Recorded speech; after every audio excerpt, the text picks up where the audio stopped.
রাঙাবালিতে জামায়াত ইসলামীর নির্বাচনী গণসমাবেশ।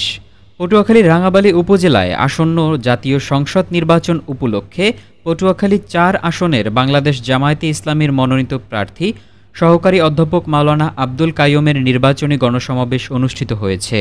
শনিবার বিকেল ৪টা ৩০ মিনিটের সময় বাংলাদেশ জামায়াতে ইসলামীর রাঙাবালী উপজেলা শাখার আয়োজনে ছোট বাইশদিয়া ইসলামিয়া দাখিল মাদ্রাসার মাঠ প্রাঙ্গণে এ সমাবেশ অনুষ্ঠিত হয়। রাঙাবালী উপজেলা জামায়াতের আমির মাওলানা কবির হোসেনের সভাপতিত্বে প্রধান অতিথি ছিলেন পটুয়াখালী জেলা জামায়াতের সেক্রেটারি অধ্যাপক শহীদুল ইসলাম আল কাউসার।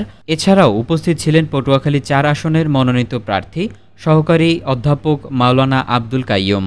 নির্বাচনী আসন পরিচালক ও বাংলাদেশ জামায়াতে ইসলামীর কলাপাড়ার নায়েবে আমির অধ্যাপক মাওলানা আব্দুল খালেক ফারুক উপস্থিত ছিলেন। এ সময় বক্তারা তাদের বক্তব্যে বলেন, আসন্ন জাতীয় সংসদ নির্বাচনে জামায়াতের ইসলামীর প্রার্থীকে বিজয়ী করতে সকলকে ঐক্যবদ্ধ হয়ে কাজ করতে হবে। তারা আরও বলেন, জনগণের অধিকার প্রতিষ্ঠা ও ন্যায্যভিত্তিক সমাজ গড়তে জামায়াত সবসময় অঙ্গীকারবদ্ধ।